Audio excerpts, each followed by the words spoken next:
Since you believe the Quran is God's word, you must believe what the Quran says about the Bible. The Quran says that one of the arguments for the veracity of Muhammad, he confirms the scriptures that you have. Verse after verse after verse, Muhammad is saying to the Jews and Christians, you should believe in this Quran because it confirms what's with you.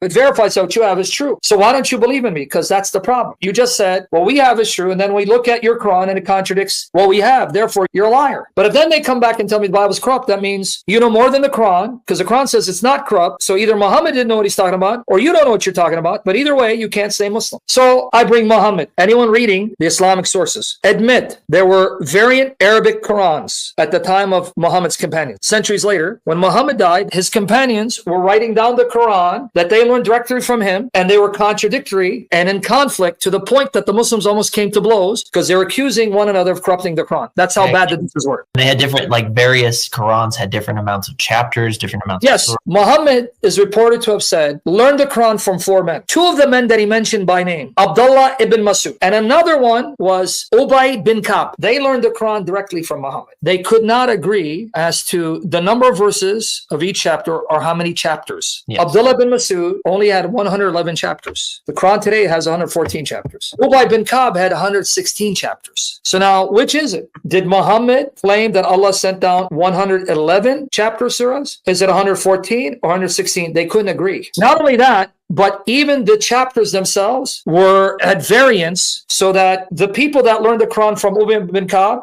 were reciting verses that the group that learned it from Abdullah ibn Masud had never heard, and vice versa. So they said, hey, you've been corrupting the Quran, and they almost killed each other. And didn't Aisha, the child bride, she said that the goat came in and ate one of the sheets of the Quran that had, this one is hilarious. This isn't breastfeeding and stoning. Aisha mentions that there was a sheet, and that sheet, it contained the stoning verse, because according to the Sunni sources, Allah Azza wa Jal sent down the verse of stoning adulterers, but it's not found in the present Quran. So if you ask the Muslim, where is the command to stone adulterers? In the Quran, it's not there. But their own sources say it was part of the book. It should be there, but it disappeared.